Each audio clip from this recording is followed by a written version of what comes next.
recording. So we are recording now. So there's a few things that I wanted to bring up.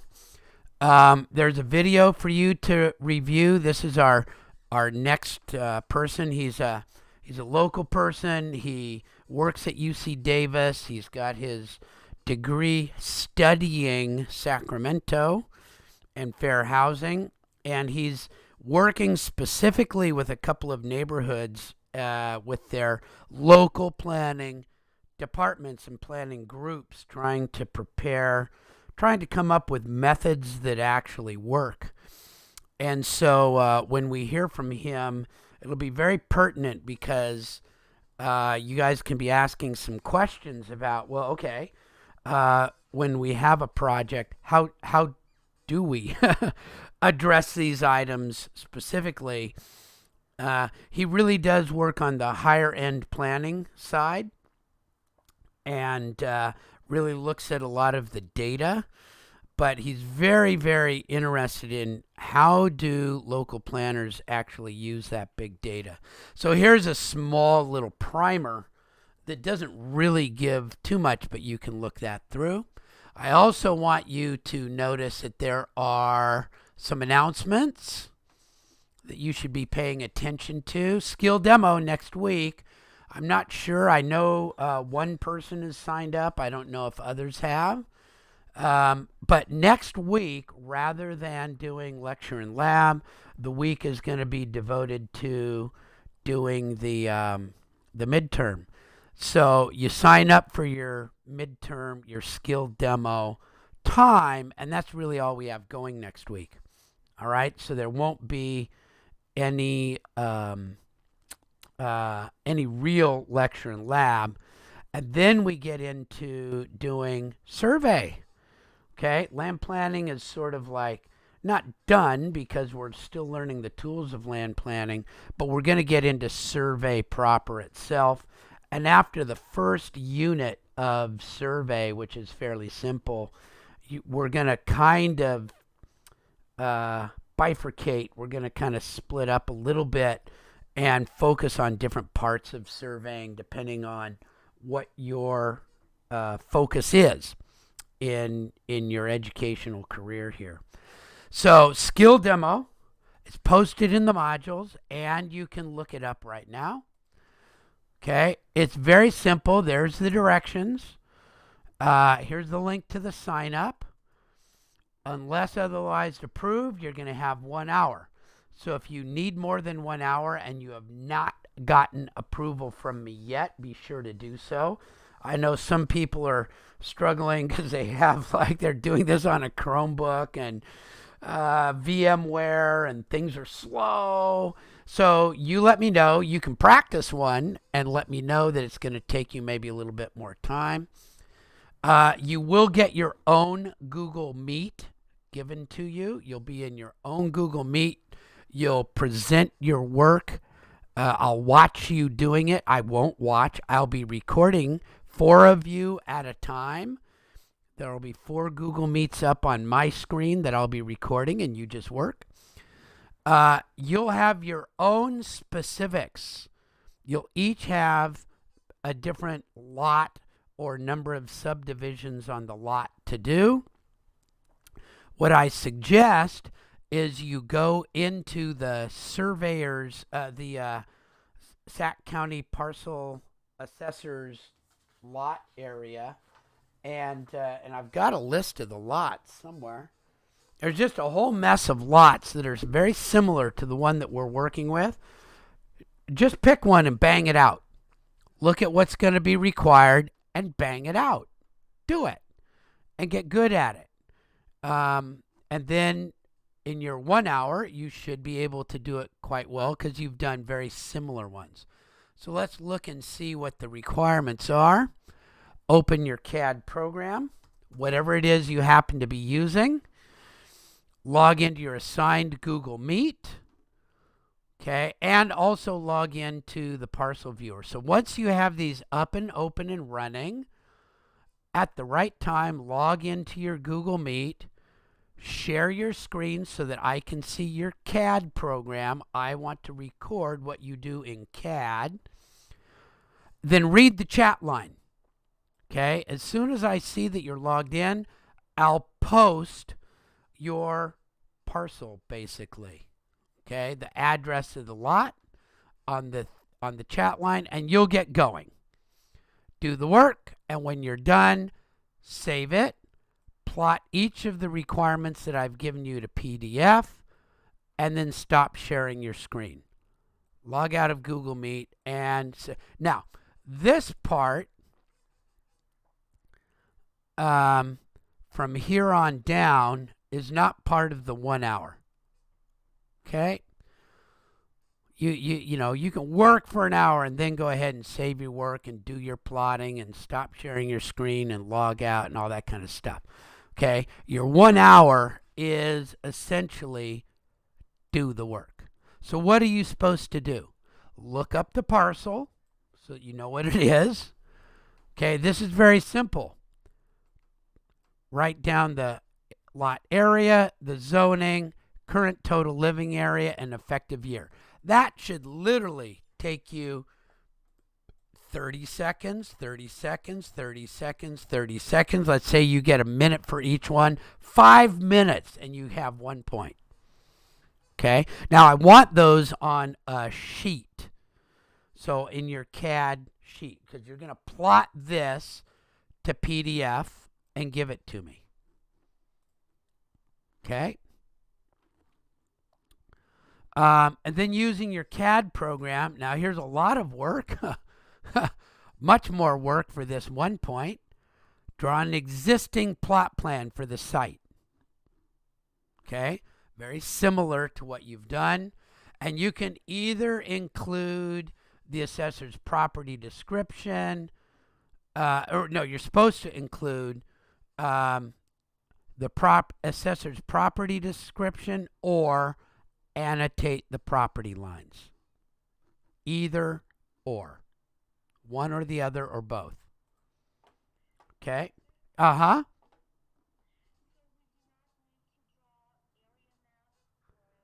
Correct. Okay? Yeah, so it's just all I need is the existing plot plan, and you'll tell me either through copying the assessor's property description or annotating the property lines. You'll want to say what the area and perimeter are. Okay, some reference to an identifying road. So look, some of these are on Winding Way, some are on Sycamore, some are on, there's a whole list of ones that I've made. They're all over the place, but they're all in that area there. So you have to tell me, let's see, there's Pasadena, Cypress, Sycamore, Hope, Mason, Winding Way. So you'll want to note where that road is. I do want a north arrow and a scale. So that's worth 1 point. Okay? And then a plan view that shows how you would subdivide it into, and I'll tell you in the chat line how many lots. Okay? 2, 3, 4, 5, 6, 7, 8. It's probably going to be 3 or 4 lots that would each support one single family home. Okay? So very similar to what you've done. It doesn't have to be major. Just give me the new lot lines and show your building pads. Okay? So that's 1 point.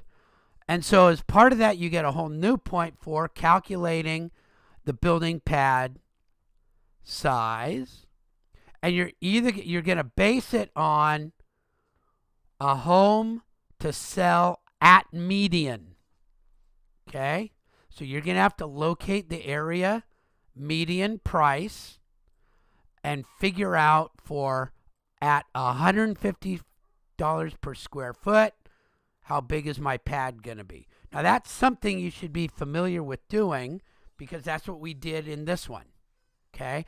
And then you're going to check to ensure that the pads neither violate percent permeability nor offsets. And I'm telling you, it's 20-foot front, 10-foot side and rear.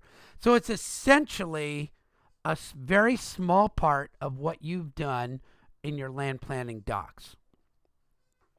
So you get 1 point for doing that calculation and putting it in a table and then showing it on a new plan view. Okay, now you can get additional credit. It only applies if you've got all of these done and you scored 3.5 or more. And so this is a way to get yourself back up to full credit if you want. Like, let's say you forgot to put that on, or you didn't have time, or you forgot to put that on, and you're sitting at 3.75. Okay, and you're very fast at doing this, right? Maybe you go bang, bang, bang. I got it done, and you got an extra 15 minutes left at the end. God, what am I going to do for 15 minutes? Create a stormwater pollution prevention plan for the site. That, for now, should be coming out like 5 minutes worth of work. You sort of know how to do those. You know which BMPs you would normally use. You throw them on there and you create it. So if you had a 3.75, and I love your stormwater pollution, but you could actually get a 4.25. Okay, or if you had a 4 and you go, man, this stuff is easy. Oopsie. Is easy for me. I love this stuff. I just want to make sure, and I love creating stormwater pollution prevention plans. And you do another one, maybe you get a 4.5. Okay, every point counts. It's helpful, but you don't get to do this if you just skipped something. It's like, I don't know how to do this. I don't know how to do this. So you have to have gotten 3.5 or above to get this extra half point. You can't just skip doing one of these things. Okay, it's additional credit, which means you've done all of the work and you can get a little bit more. Okay, so that's what's going to be your skill. And so you can see it's got a little bit of topo drawing, which was unit 1. We're not really doing much on this one with the skill of doing it's got plot plan drawings from unit 1. We're not doing much from topo plans. That's really going to come up when we start doing our surveying, but we have land planning. All right? Any questions on that? And here's the link to your sign up. And we have a couple of people signed up. Look at that. A whole bunch of people signed up. Look at that. So some of you are getting pushed into doing it on Monday the 13th because you haven't signed up yet. So get yourself signed up and away you go. So Laura, do you have a question?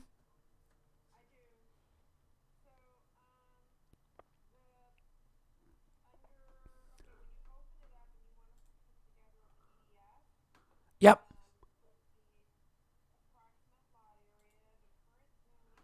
Let me find it here.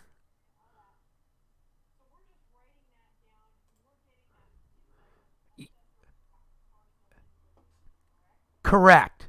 You could literally do a very quick cut and paste and stick it onto a sheet.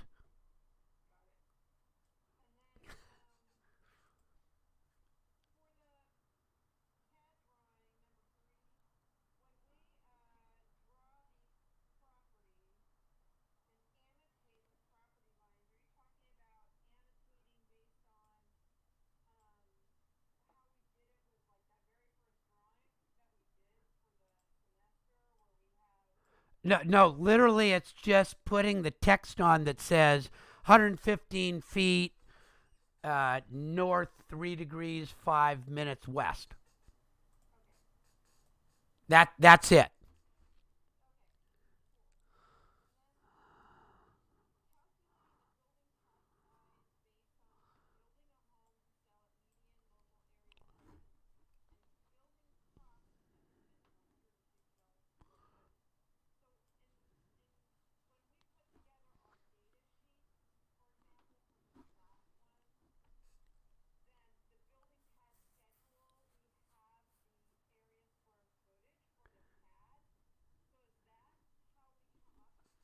Yep.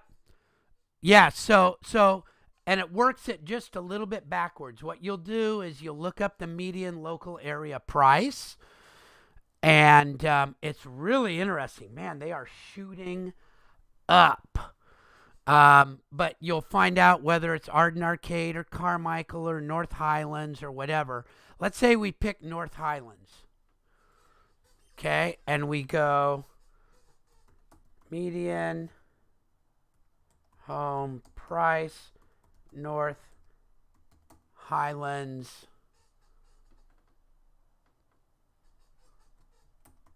Sacramento. And Zillow is great. Look at that. Okay, so it says in North Highlands, the median home value. Can you believe that? How it has shot up? It's like, man, it's still creaming up there. So you're going to say the median was 300,000, let's say. Okay, so median 300,000. And I'm going to build at 150 per square foot. So divided by 150, I can have a 2,000 square foot home. That's it. That's how you do that. And I can put a little video on this, but that's going to say, okay, I'm going to plan for a 2,000 square foot home. Now, it could be that by the time the architect does all their job and they goes, well, you know, to get everything you asked for, it's going to be 175. Then it would be 300,000 divided by 175. So, well, I'm going to have a 1,700 square foot home. Okay, so, but for your planning purposes, you'll say, oh, I'm going to go right at median, 300,000, bang, got it. Okay, does that answer that question on how to do that? That's as simple as it can go. Yep.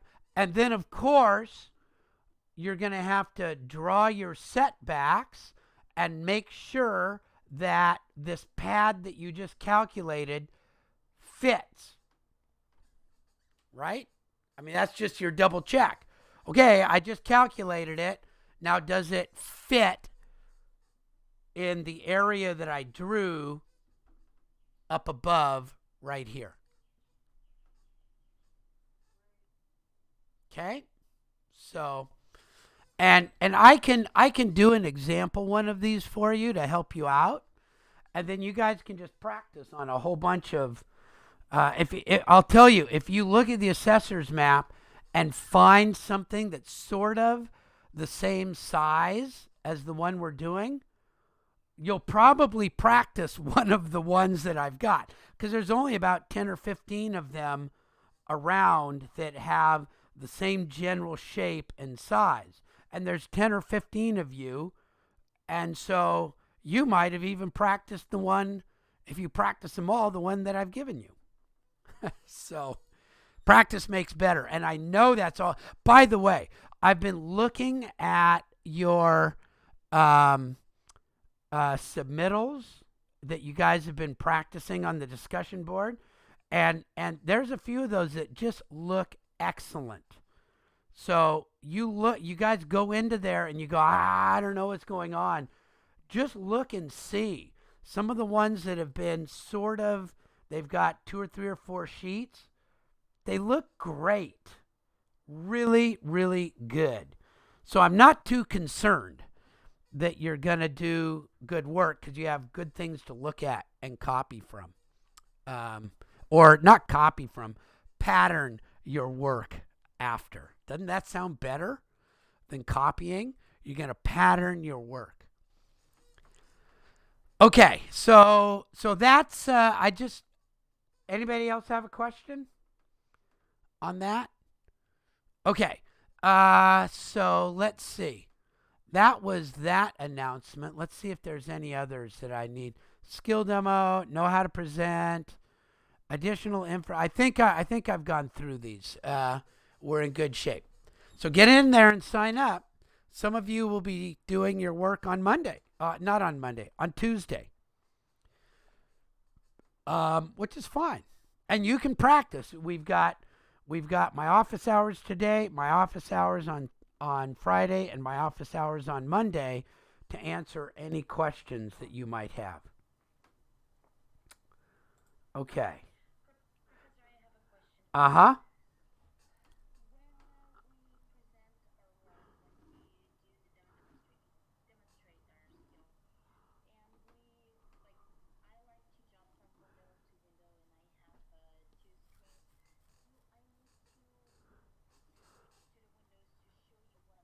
No, no. If you do, and I'll do a version of this. If when you share your screen, you share a window, which is AutoCAD, so long as you don't minimize it, you leave it up and you put your other windows on top, all I will see is your AutoCAD. Does that make sense? So look, if I've got AutoCAD up, there it is, and I can see it. All right, let's say that that's what I happen to be sharing. And I can move it, I think, somehow. I know I can. Come on, move. Well, it's not letting me move it right now. But I can then jump on top of it. Let me see. I'm going to show you. I got too much stuff open at once. This is stop presenting, and I'm going to share a window, which is my Autodesk. Now, no matter, you're going to see, now, on my screen, right now I have something else showing. And on my screen, I have something else showing. And on my screen, I have something else showing. But all you see is Autodesk. Okay? Because I shared my AutoCAD window. Now, if I accidentally minimize it, boom, it went away. But I brought it back up.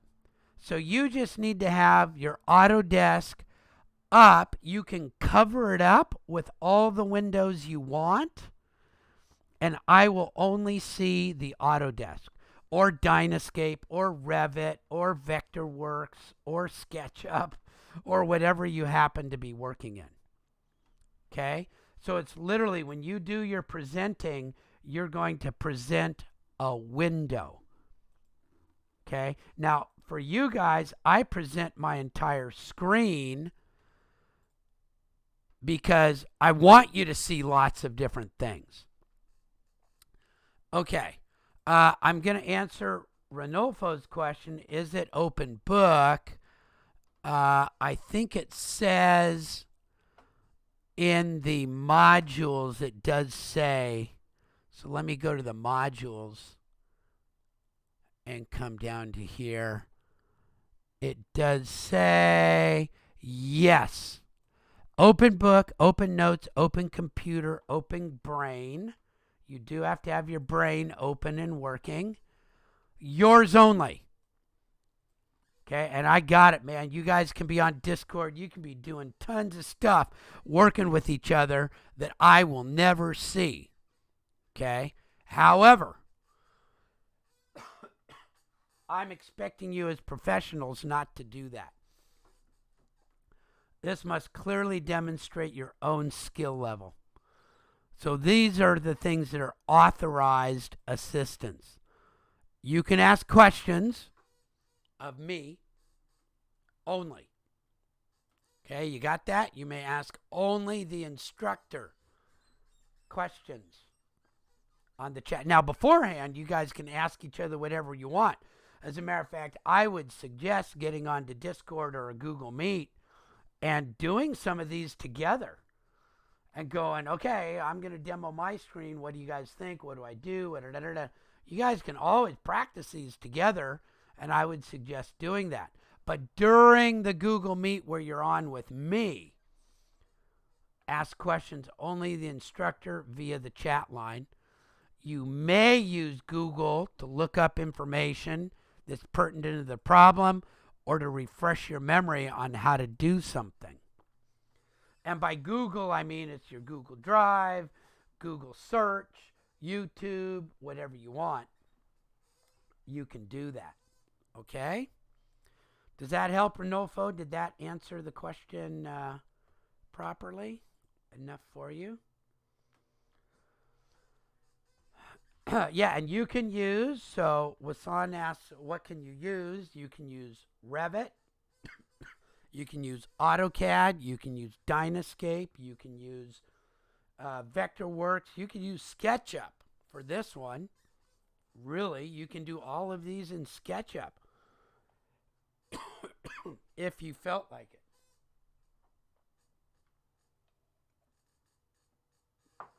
Okay. So, that should, hopefully that answers the questions on those. Go ahead and get yourself signed up for the last slots. I think we have plenty of people. And there we go. All right, so now let's look at a few new things, not new things, but things that we haven't covered yet. We've done the cover letter. We've done the project cover sheet. Just look, I've seen some excellent cover sheets. I've seen some existing views. Yes, the property table, you can take that right. So Wasan is asking about how do you do ways to do the property table. And literally, you can do it from Revit. You can do it in Excel and copy and paste it. You can make a table, or you can use text. Obviously, if you're using Revit, it just pops out of the. Will I give you the numbers? No, I'm going to give you the site, the address, and I will give you how many properties to subdivide it into. So I might say, as an example, and one of them is 4920 Hope. I don't know if it's a drive, an avenue, or a street. I might say 4920 Hope. Sorry about that. I don't know where my phone is. It's ringing. 3 parcels. And you'll just break it into 3 parcels and do your job off of that. Yeah, you can mark up the parcel viewer with measurements. So there's lots of ways to do it. Since this is an initial planning, what would be acceptable? If you did a snip of the parcel viewer and put it into your CAD file and did the align or scale or size and traced around it, that would be good. And then cut it into 3, and it's up to you. You might say all 3 are going to be the same size. You might like Fibonacci, where you do a 358, right? 3, cut it into a 358 type version of it. If you're into Fibonacci, you could make them all even. You could do all sorts of cool things, right? Well, the Fibonacci thing actually really works. Like if you cut the lot into 2/3, 1/3, and you took the one that was 2/3 and cut that one in half, you would have a really nice way of splitting this out. Okay, so those of you who, long time ago, I used to teach Design 310, and I would teach the Fibonacci series and how to use that in design. If you took Design 320 from me, we do a lot of work with the Fibonacci series because it's a great way to do design. And if you just think about this, if you have one lot that takes up 1/3 of the property and the other lot that takes up 2/3, and you cut that one in half, you have sort of an automatic nice way. And when people look at the property, they go, wow, there was some, it looks different and it's kind of cool. So you can do that. Does that answer the question on give you the numbers, Wasan, on how we'll be doing that? You get to do it. I'm just going to tell you how many, and you get to split it up whichever way you want to. So long as it makes sense. If you do a tiny house down in one corner, it's got to make some sense, right? But no, what you guys are doing already is excellent. Just do sort of like what you've done so far, and you'll be fine. Okay, and you will have feedback from me on your submittal. If you do your submittal on Saturday or on Sunday by like 2 or 3 or 4 o'clock, I'll get on it and I'll look them over and give you some quick things like, this looks great, just do this, or whoa, there's some major problem here, let's work over this really quick. I may not do the full grading, but I'll give you feedback so that you'll have it ready for doing this. Okay, so let's see, where are we? We're on this again. Yeah.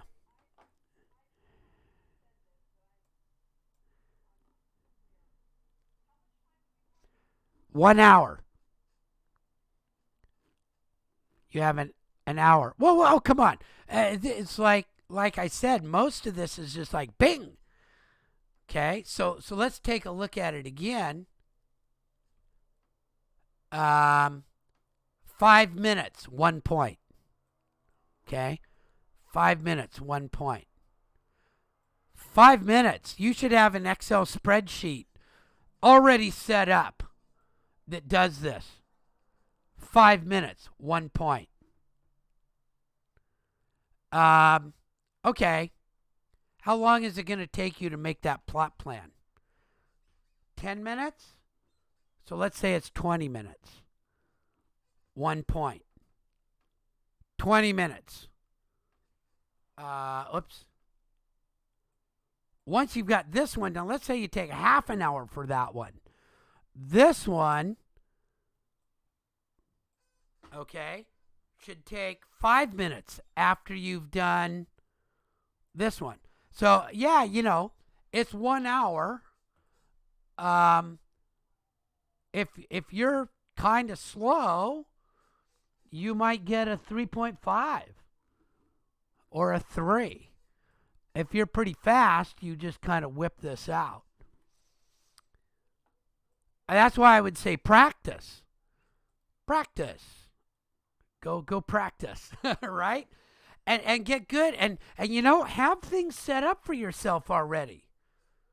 Get your CAD file sort of preset with your view. You already know it's going to be about the same size as the one you're working on. Get your viewport set. Get one that has all your layers already in it. Get one that's got, shoot. You can already, you should have a pre-drawn north arrow and scale thing already. That can already be set. Have your layers set so it's just bing. And know what you're going to do. Are you going to draw them out, or are you going to put it? Remember, this is a planning submittal. It's not a survey. We're going to be much more fine detail when we're talking about survey. It's a planning submittal. So you may choose to do what, I don't remember who it was. Was it Benjamin? Said, I'm going to take a snip, I'm going to throw it in there, and I'm going to scale it, I'm going to trace it. Okay. Bing! Quick. Done. And then I'm not going to worry about I'm going to take the assessor's parcel stuff and I'm going to paste it in as text right next to it. And then I'm going to do the area command. So you literally, what I'm suggesting is you practice your way of doing it so it's quick. Does that make sense? It's like, whoa, kind of a weird skill test, right? not. This is different than what you would see in like, I don't know, an anthropology class where you're supposed to memorize 50,000 things and be able to recall them instantly. This is the opposite. You're supposed to be able to practice doing something so well that you just bang it out. That's why I want to give you exactly what we're going to do so that you can practice. And I think this would take me 15 minutes. And I usually try to do something, present it so that it will take you about 4 times as long if you know what's coming. Does that help out?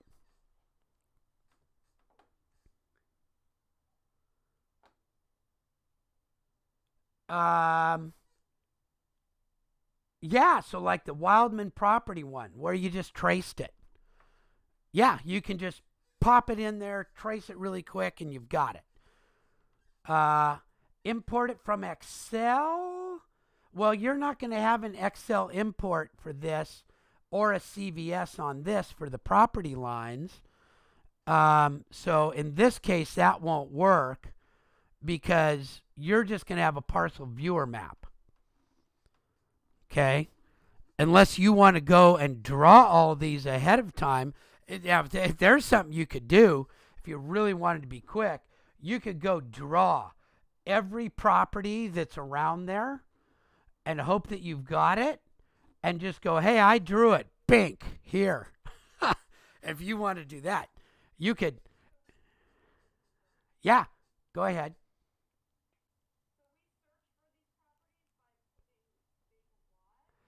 Well, I'm going to assign you a lot, but to do.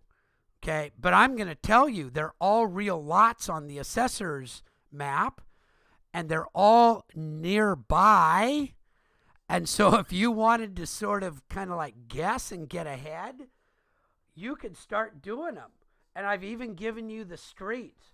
There's some on Winding Way, Pasadena, Cypress, Sycamore, Hope, and Mason. So, I mean, now look, it's going to take you hours of work to do. And I've got so far 1, 2, 3, 4, 5, 6, 7, 8, 9, 10, 11. I've found 12. I've got 12 sites.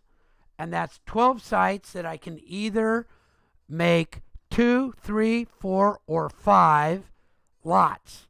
So that's 12 times 4. So I've got 48 different options of what I can put in front of you. Yeah. Yes. So Wasan says, just snip a picture from the map, trace it. It's a good way to get the property lines. Yes. You do want to scale it, right? You're going to want to take one length and get it close to right. Okay? And then, you know, that's a good level of accuracy and precision for an initial planning review. Okay? Which is what we've been doing, right? Now, I'll let you know that when we get into the survey portion starting, in a week from Tuesday, after the skill demo is done, all of a sudden things are going to change a little bit. And you're going to have to be doing things very precisely and very correctly because it will be for a different purpose, right? But this one, yeah, just bang it out. But the idea is that you practice. And I think that if you're going to practice, you'll want to practice on something that's very close and might even, you've got a 1 in 48 chance of practicing one that I'll actually assign to you, right? And you've got a 1 out of 12 chance of practicing the site I'm going to assign you. So if you just get in there and practice, then that's kind of cool. And that's what I hate to say it, but if you're going to take any type of licensing exam or get ready for an interview where you think they're going to where you think they're going to give you something like this or anything, man, you get down and practice because you want to look good on the interview. Or if you're going to, take the Caltrans test, man, you get down and practice for weeks before you take the Caltrans test, if that's what you want to do. So this is my way of giving you some stuff. But, from the work I'm seeing, you guys are going to do very well. So don't sweat it too much, but practice a lot. Woo, there we go. Cool. Any other, these are great questions. I want to make sure that you feel comfortable with this skill demo that's going to come up. Any other questions that are kind of rattling around right now?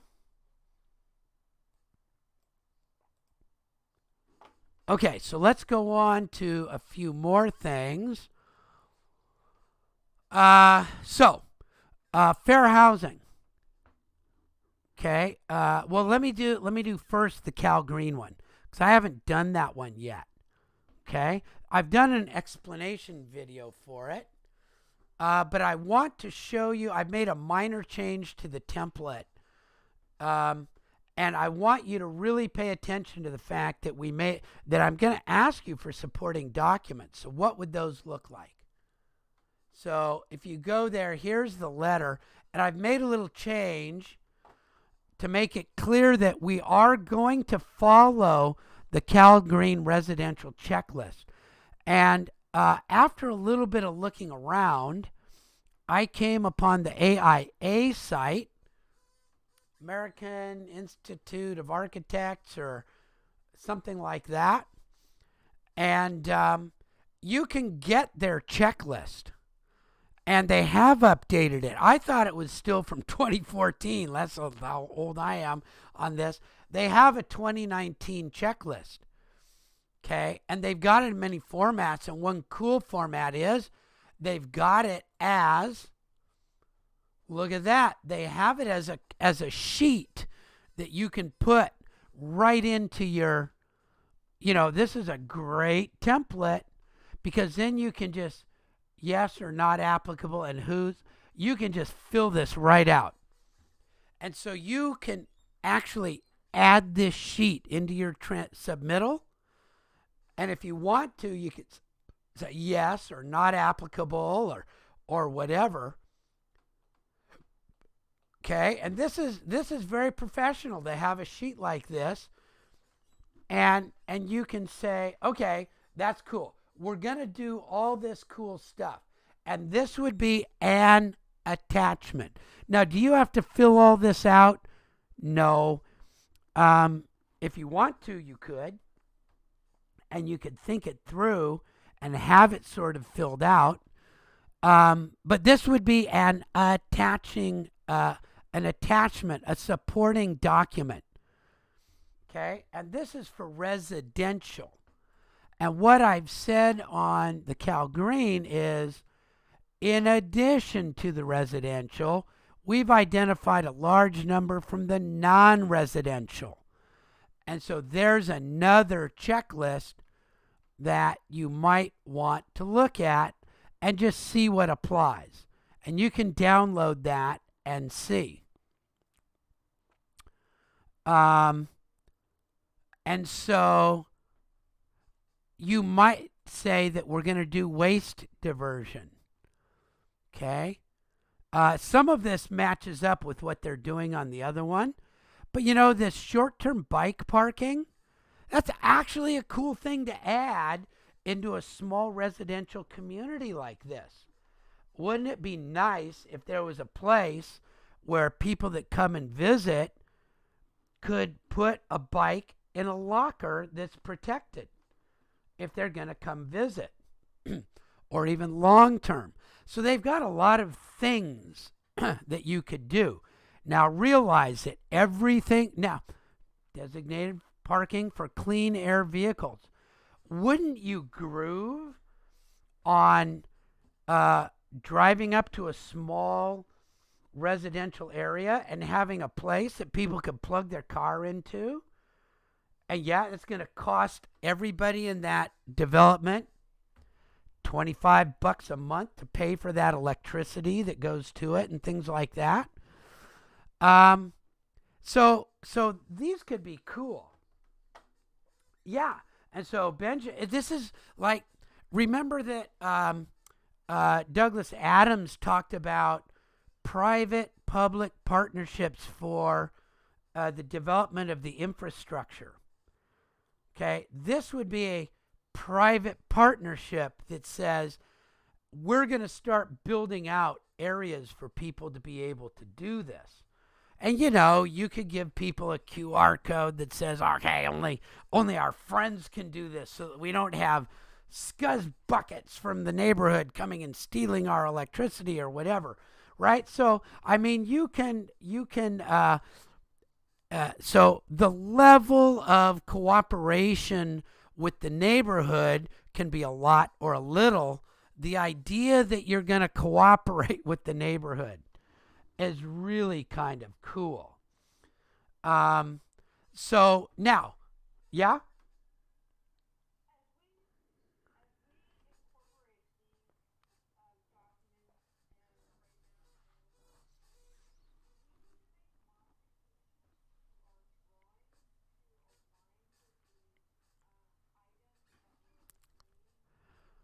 You so the answer is for this class, no. Absolutely not. You don't need to. And even at the initial planning level, likely they would not be done, because after the initial planning, you're going to you don't want to do a ton of work and have the planning department go, no, right? They would give you a conditional approval, and then the architect would come back in and start making these details and start adding them. But they're just cool to look at and think about and talk about, right? And the other thing you have to realize is every one of these things that you put in is going to cost money on a short term and a long term. So it would affect your CC&Rs. Because you can imagine, oh yeah, and we're going to put these things in, and it's going to be great. And then some yahoo accidentally runs over one of them and breaks it, and you don't have a mechanism in your CC&Rs to fix it. And you don't, your CC&Rs are going to have to go, well, wait, okay, who's going to fix it? Is it going to be equal across the number of lots? Or is the person with the biggest area going to pay more? Or is whoever is closest to it? So these things actually really get complex, and they need tons of collaboration and tons of talk, which is good. It's good that you don't do things unilaterally. You do them collaboratively or bilaterally. So you can imagine this is going to cost, and it goes into your cost per square foot of each of the buildings. So if your common area costs end up being $30 per square foot, that's less money that you can spend on that building pad per square foot. So you're either going to have to reduce the number of square foot or go less on something in that. So these are all cool. They're wonderful. I believe in them. I think they're all great things to think about. And you might want to put them in here, but at least put your supporting documents in. So one supporting document would be this thing that you see right here. Another one would be this AutoCAD document. And another might even be some sort of a neighborhood planning document that would show, that you're going to be, doing a certain number of discussions and things like that. So or a list of proposed CCRs or something like that. Okay, so, but I do want at a minimum, one of these documents that I was just showing to show up on these. Okay. And you should list your project planning documents also. You can say your project plan submittal. So that's your, and these are really cool stuff too, by the way. These, what you see in here are really kind of let's see.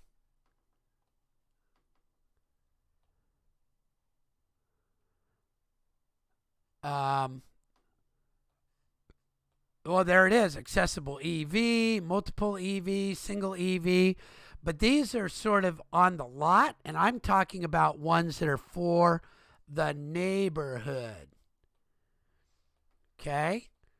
That's for hotels and motels and stuff like that.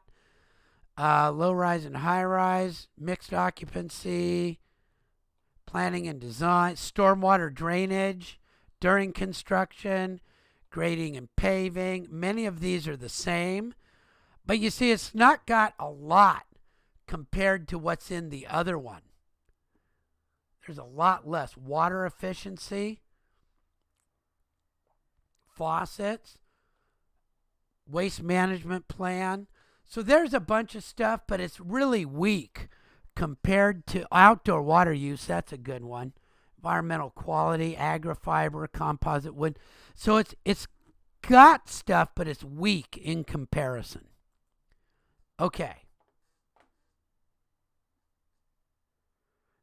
In which form do you do the attachments? It's in your CalGreen affirmation. So you would upload them to your Google Drive, right? So you would just have, say, a copy of this form in your Google Drive. This is your non-residential one. It would be in your Google Drive, and on your CalGreen affirmation, right down here, you would say non-residential CalGreen checklist, and you would put that right there. Here you would put a URL to your Google Drive. Yep. And then, of course, it's got to be there because I'm going to go look for it and go, oh, that's really cool. Okay. Does that make sense? Good. So, you guys are asking great questions on this. The next one, so that's your CalGreen. And that's why I say that we need supporting documents. Always have supporting documents. And I would put a link to your planning proposal also. It's really good when a document is standalone. In other words,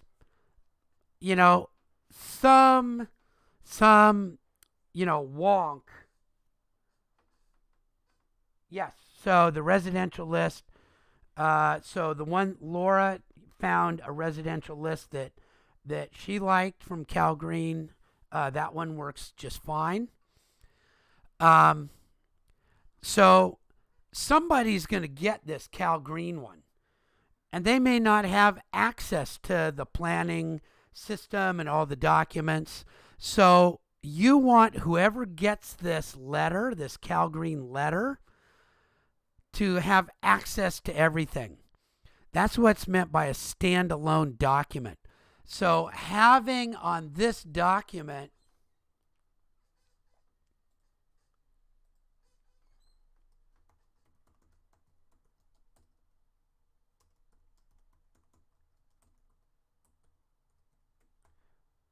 well, if I could spell, that would really be good.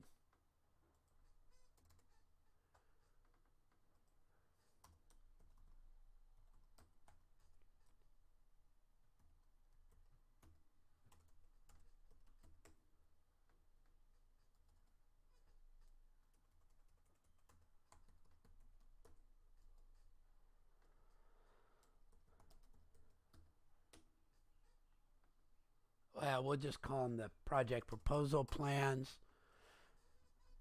Any other stuff, any calculations, that those all belong on here, so that whoever gets this letter can go, oh yeah, and this could even have, existing site,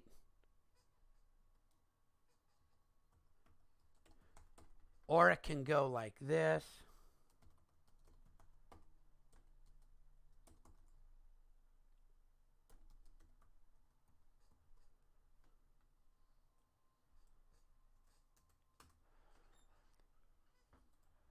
Right, so you can, and maybe you want to put in the utilities and, oops.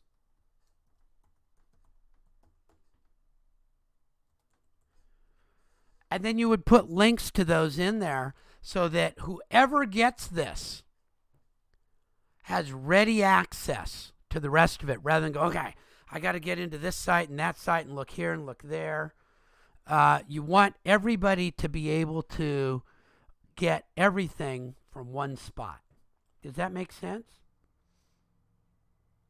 So I'll leave this on here for you, just as a sample so that you can see it. And so we see the same thing on the Fair Housing Statement Letter. And I don't know if I have that one up.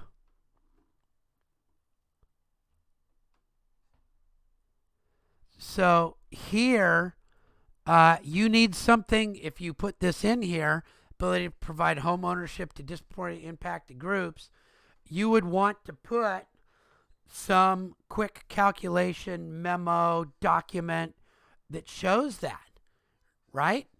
That shows what your median income or what your sales price is going to be and all that kind of stuff. And you would put from your Zillow what the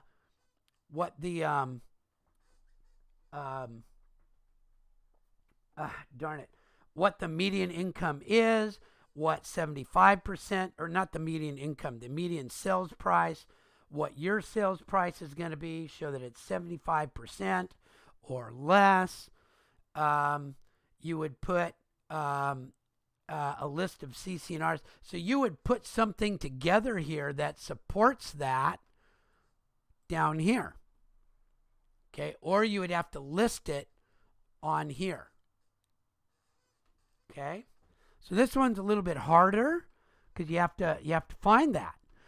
You might even put down from one of those maps that you saw, and you can get from the census or whatever, that shows what does Sacramento look like in this area, and are you going to be addressing a need or not?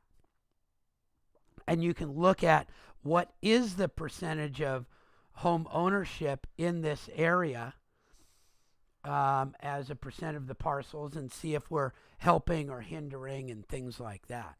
Okay? So this one's a little bit harder, but do the best that you can with it.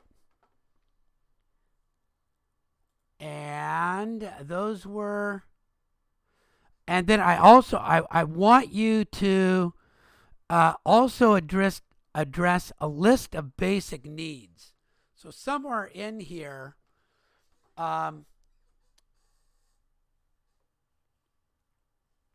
here it is right here. Basic needs, groceries, healthcare, and I think it's going to be important. I'm going to add it in here.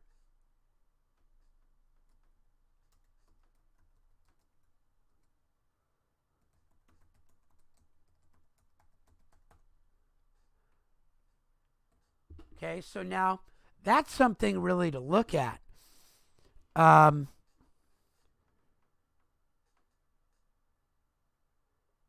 Okay, illustrate stormwater pollution. Yeah, so Wasan, I'll answer that one during the lab, which we're into right now, but I'm going over a little bit on the lecture. But I'll look at that in just a moment for the Stormwater Pollution Prevention Plan.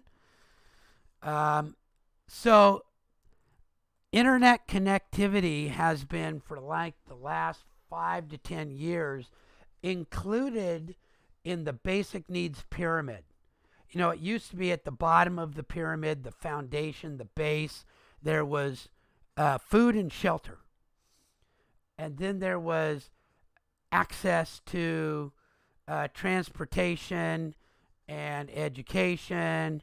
And then at the top, there was other stuff.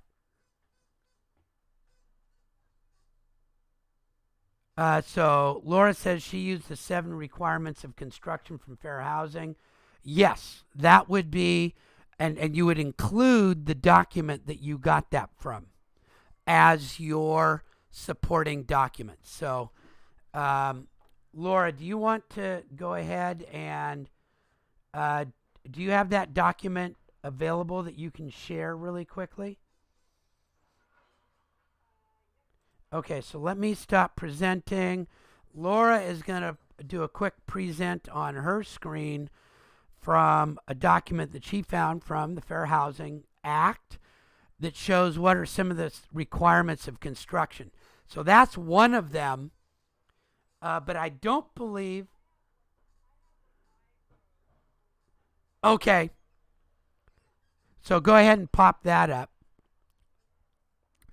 And then your supporting document for that would be the document that you got that from. A website or something like that. So cool. Yep, zoom in a little bit. Okay, so I can see that. Can everybody else see it okay? That's cool. So yeah, so you'll see that there's all these accessibility things that are super important. So these are accessibility within the building itself, right? Routes into and through the dwelling unit, light switches. So a lot of these are ADA building requirements, right? Which the Fair Housing Act requires that you do. Okay? But there's also, and so this is really good to have. And so you would have this, and you would put a link to where you got this from. Okay?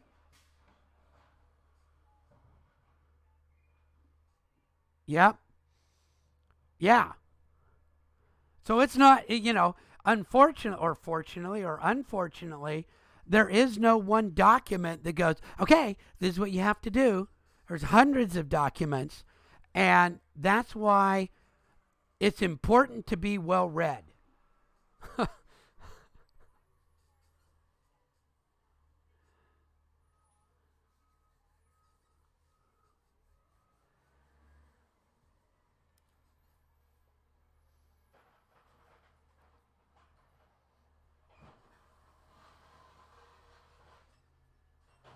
Yep.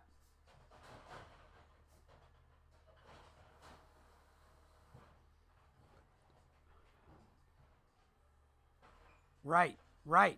And so, and there's the reason for that is that whole private versus public thing that we sort of talked about very briefly when Professor Carlson was there, is there are limits to how far the feds can push in to your own private property, because all of these things cost money. Okay? And so what is reasonable? The expectation is, so here's what the feds can say. You must do all these things or provide a reasonable accommodation. Period. So reasonable accommodation on your own house or a public site is different, right? Like, if you don't need it, it's not reasonable to make you do it.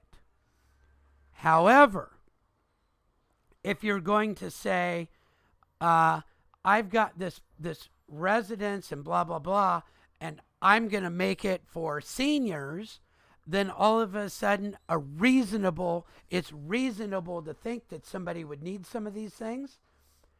And then the reasonable accommodations kick in, and you either have to provide it or provide assistance. Okay? So that's really why it's not required in many areas. So now, why would it be required in a kitchen? I'm actually not sure why it's required in a kitchen, other than it probably follows along with just good design. You've got to be able to turn around. Right.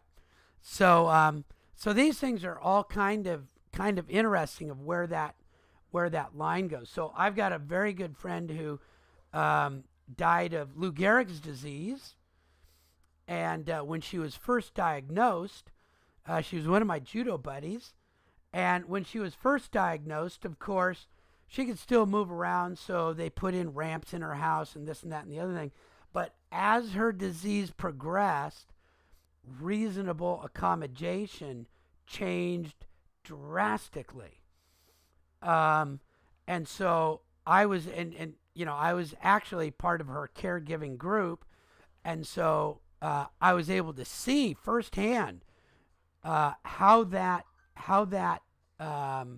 moved along, right? So it's kind of that brings up a very, very good point. So that's good. So if you'll stop sharing and I'll start sharing again. So here's the takeaway that I want you to learn is being well-read is important. Knowing where to go to find this stuff and being able to speak convincingly.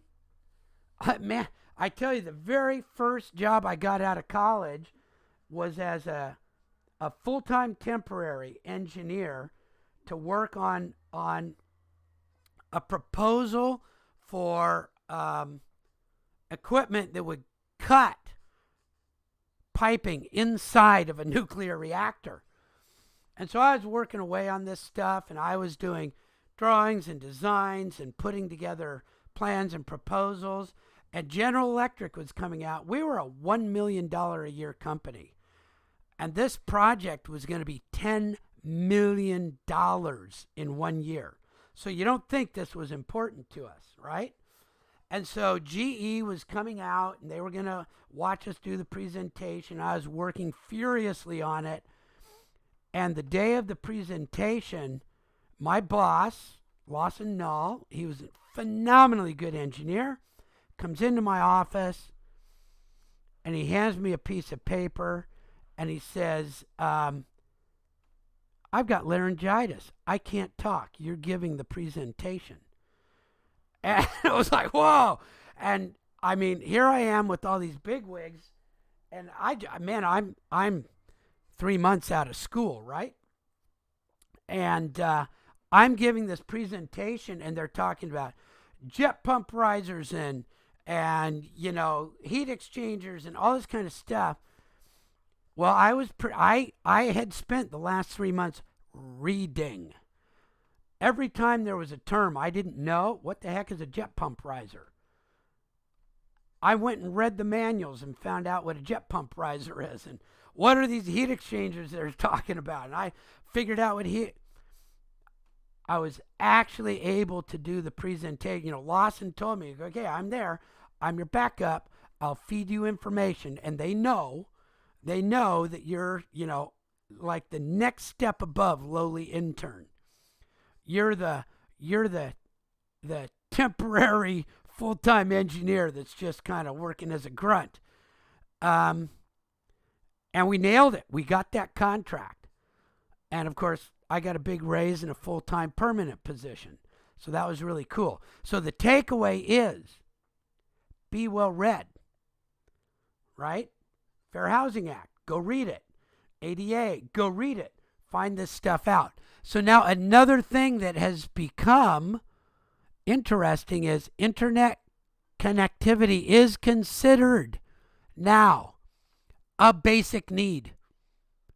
So how are you going to provide or ensure that there's going to be internet connectivity within this property and this building?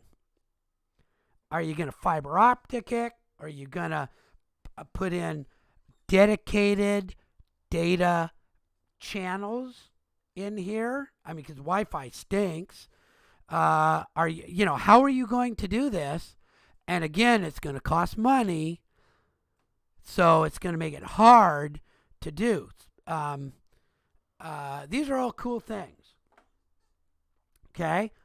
But you're going to need list of submitted documents, okay? So where Laura put in a list of 7 things that are required in the construction of the property, which is super important. They've just got to be in there, and you're going to meet those things. And by the way, not everybody always does. You're going to put those resources down here so that somebody can find out where those come from. Okay, does that make sense? Okay, let's take a 5-minute break, and at 10:20, I'm gonna, let's see, stormwater pollution plan drawing. Does anybody have a stormwater pollution prevention plan drawing to put up and present really quick? Do any of you have one done that we can have you put up? Okay. So go ahead and please present.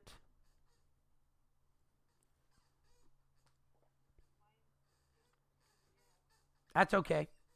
We're just going to point at it and talk about it.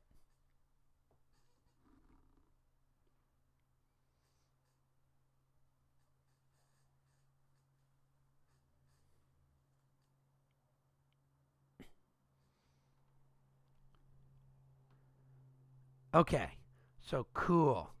Yep. And so that looks really good.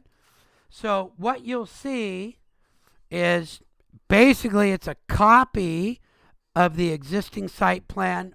It could be a copy of any of the plans. Okay? But this shows BMP 3.1, temporary soil stabilization. Okay? And that's all you really need is BMP 3.1. And you would have a supporting document, okay, in your thing that's the BMP. So as you put this plan together, you would put a link or something in either the cover letter or the attachments or something that's a link to your BMP document. Okay? And then they can go to that document, look up BMP 3.1, because there's 2 or 3 different temporary soil stabilizations, right? There's there's 3 or 4. There's 3 or 4 of them, and then there's BMP 811, waste management generated by the construction. So what she's doing, she's showing the location where the waste management is all going to get collected, so it can be taken off site. And then she's got SS2, which is preservation of existing vegetation. So you can either point at things, or you can literally just make a hatched area. So as an example, up at the entryway, right, where Winding Way comes in, you could hatch that area. And that one's another, I don't remember what that BMP is, but that's a very typical one that you put gravel at the entry where trucks entry and exit area. So you can just have some very, very typical ones. Another typical one is to put straw bales along the border of the property. So you could just point to the border of the property and write BMP. I don't know what the number is. I'll say BMP 4.5.2, straw bales, something like that. And you could just say note around entire property. Does that help answer your question, Wasan?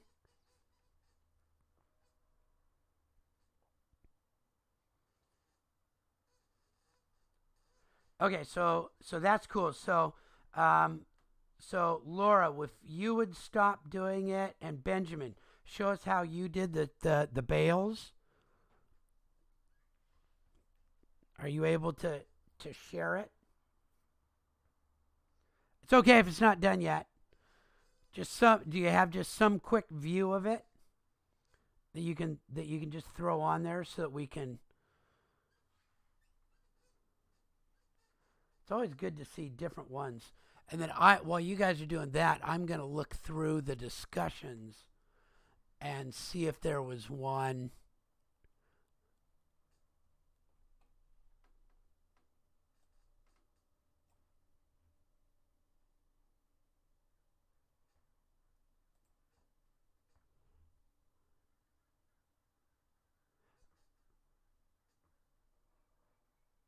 Okay, so Wasan, you've got one in the discussion. So let me go look and see if I can find it.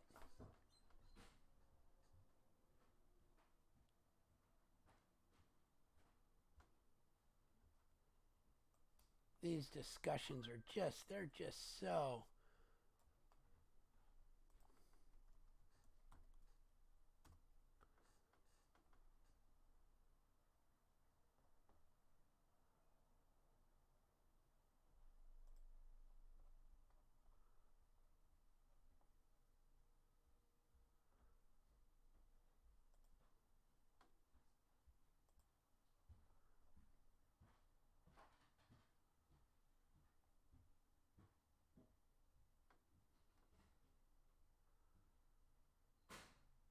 Okay, I'm still looking, Wasan. Let's see.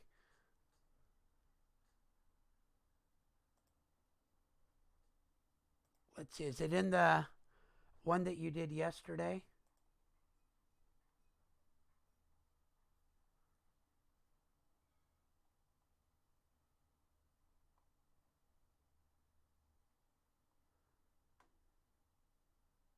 Okay, so I'm not. I see your site plan.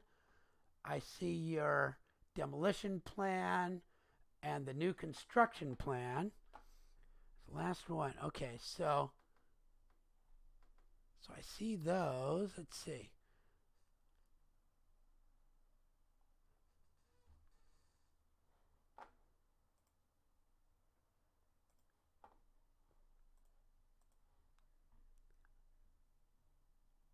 So I see the one from yesterday, and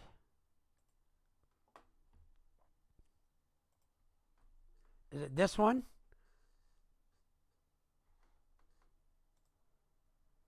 Okay. So this looks great. So if you guys are looking at county area vicinity, looks really, really good. Some different stuff on there. This looks excellent. I love having the photos, by the way. It really makes your existing site popping and looks really good. And so here's the demolition plan. And so here's your new construction. And that's all I've got. So I don't see the stormwater pollution prevention plan. So what you would put on here is something like up here, you would just put a box. Let me put it on the Jamboard, because then I'll be able to do it. And actually, I'm going to do it from this one. Come on. There we go.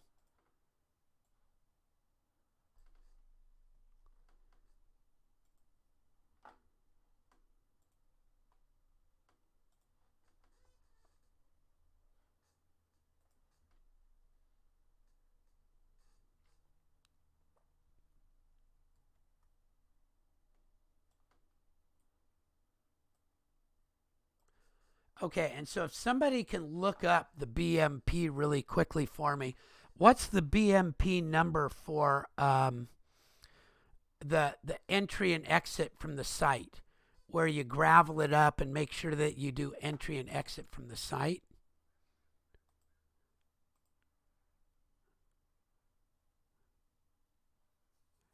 And so I'm going to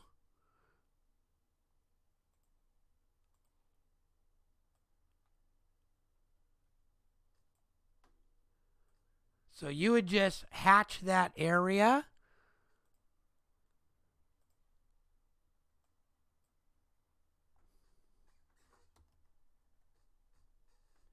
Something. Where's my question?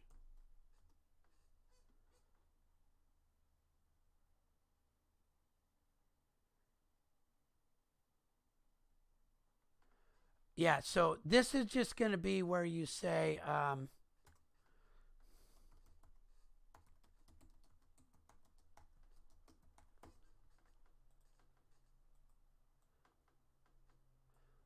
so that means that during construction, you're going to put gravel down in this area, and that's where trucks are going to come on and come off. Okay? So now these ones, you're going to remove those trees. Okay? But maybe you're going to keep these trees. So then you're going to do another one.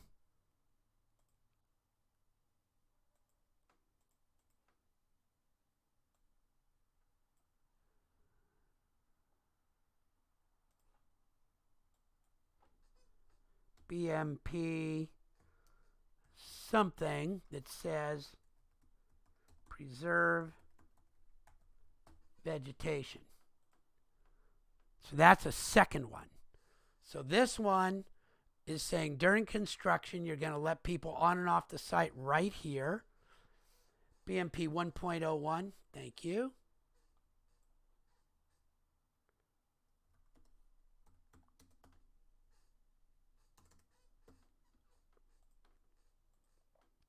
My text is too big, and we can. I'm getting better at this. Normal caption. There we go.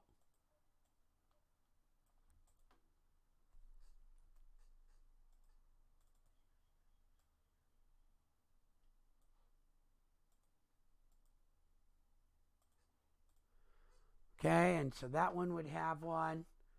Temp gravel construction entry. Thank you. Now we're getting it. So you guys are getting the idea, right? And so you have the BMP number. You say what it is. Here's another BMP number. Vegetation.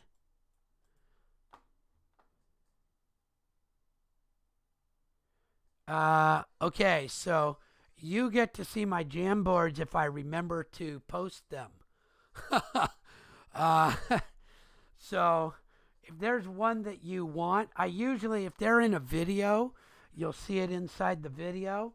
And if you would like me, if you see a video and you go, hey, can we have the Jamboard that you did on something, I'll look through them and try to find them. So this one is BMP.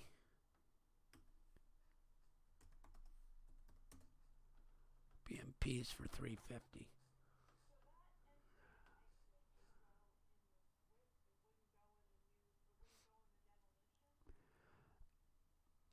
So it happens during demolition, which is fine, right? You're going to demolish the road.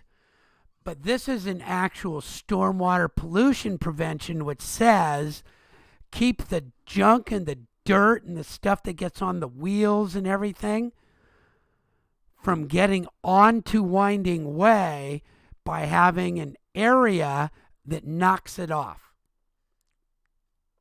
So yes, you are going to demolish this road, but there's going to be a certain area that's 40 feet by 40 feet that you're actually going to dig up and put gravel in and compact it and probably put a hose bib and maybe even some steel grating so that as people drive over that in and out, it knocks the mud and gunk and junk that gets stuck on the tires over here and knocks them off over here, and then you have a way to wash them back onto the site.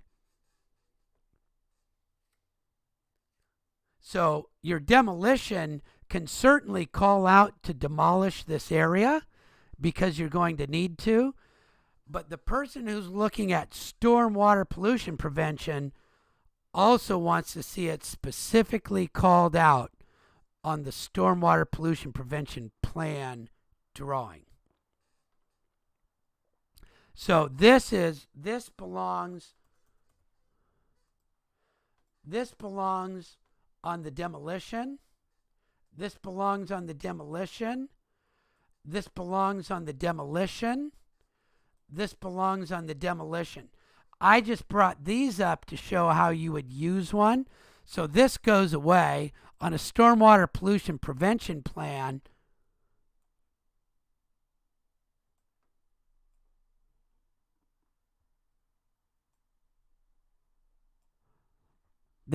You would take this off and you would add these things. Does that make sense?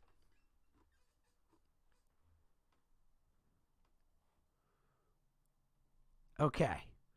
So that's cool. There we go. Okay. So I think you guys are doing excellent work. These are really good. Here's what I'm going to do. I'm going to create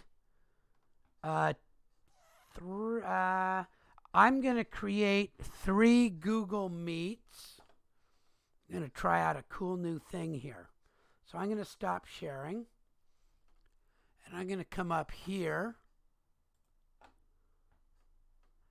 And we're really working into this, but this is okay.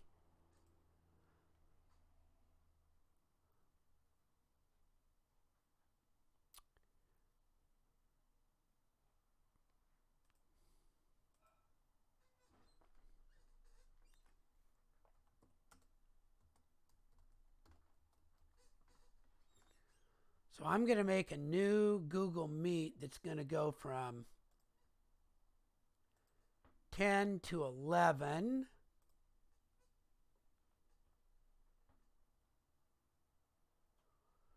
And this is in 350.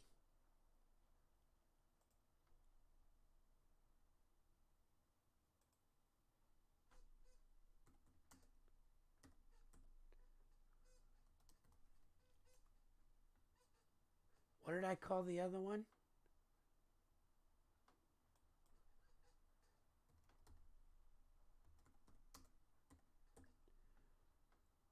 I don't know if I'm getting these in the right way.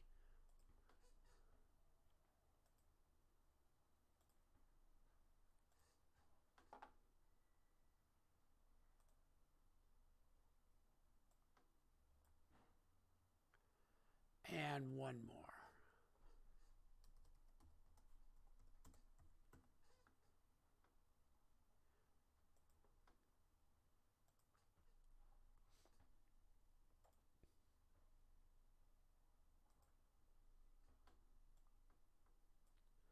So what I'm going to ask you to do in our regular lab, if I can find it,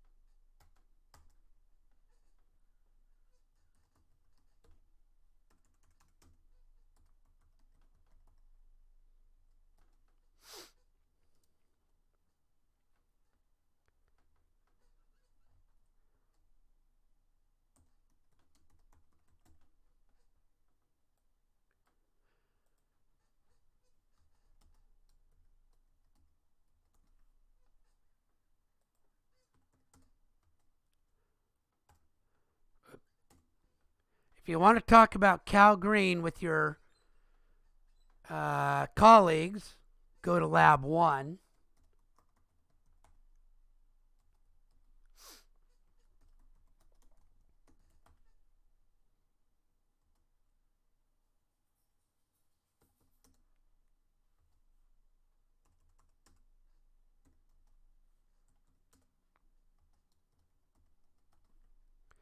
If you want to talk about fair housing, go to Lab 2.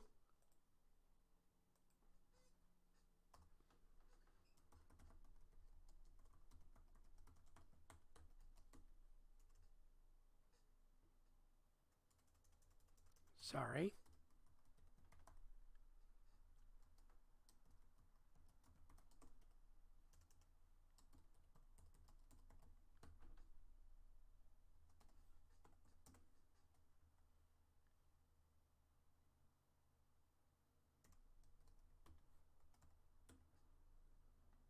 Go to 350 Lab 3. So how do you do that? So you go over to here and you go to your home.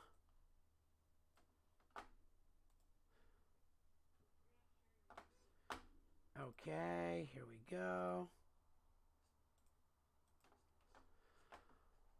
Okay, so now you're going to see that there's a bunch of extra labs here. So if I come to here, that's my lecture, 350 lab. Let me get on the right.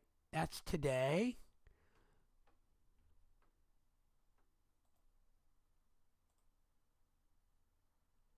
Okay, so let's just look at the agenda version of it.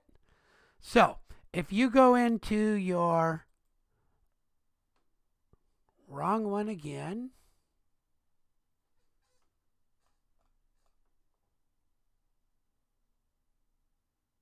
How do I undo that? That didn't work. Come on.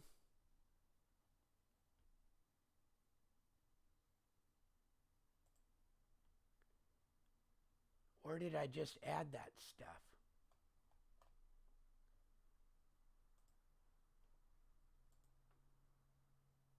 Don't tell me I didn't save it.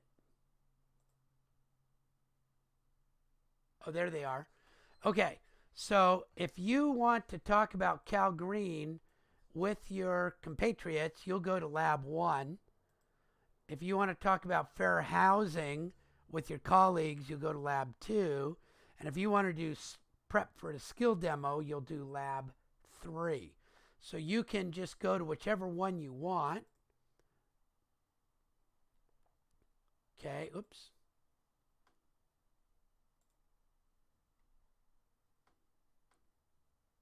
Lab 1, Lab 2, Lab 3, and go to that Google Meet. Where's the Google Meet for it? There it is. Go to the Google Meet, into that one. Okay, I'll get this set up for you a little bit better where it's easier to see the Google Meet. But if you just go to that one, you should be able to go to the Google Meet for it. Bink. Okay, so I'm going to take a break. It's really cool if you guys can just start working together and helping each other out. You can see that some of you have a lot of stuff. Okay? And so you can get together, you can look some of these over. Go to the lab, gosh. And figure out who you want to talk with, and so that people that want to talk about CalGreen and go over those can go to the Lab 1, Lab 2, and Lab 3. I should get the Google Meets for those on there. Okay, there's Lab 1.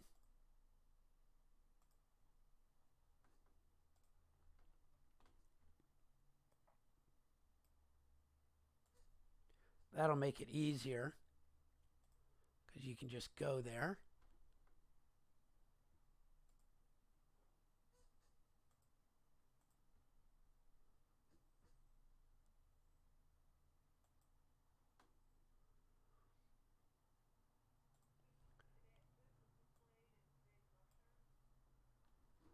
It's in lab. But I'm putting it together right now so that you can get to it easier. And lab 3.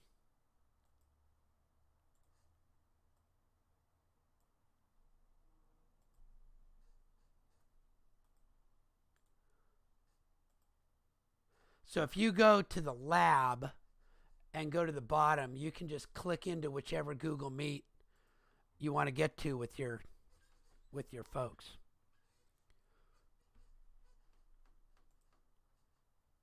Okay, so I am right now in the 350 lab 1,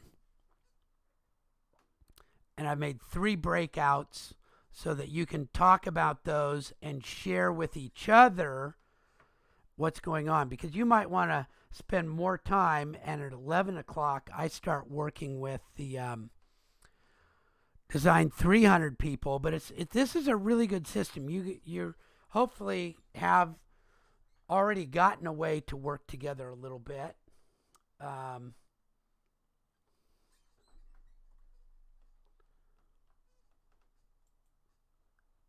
I don't know what happened there. Bank, just clicked the wrong thing. Okie doke.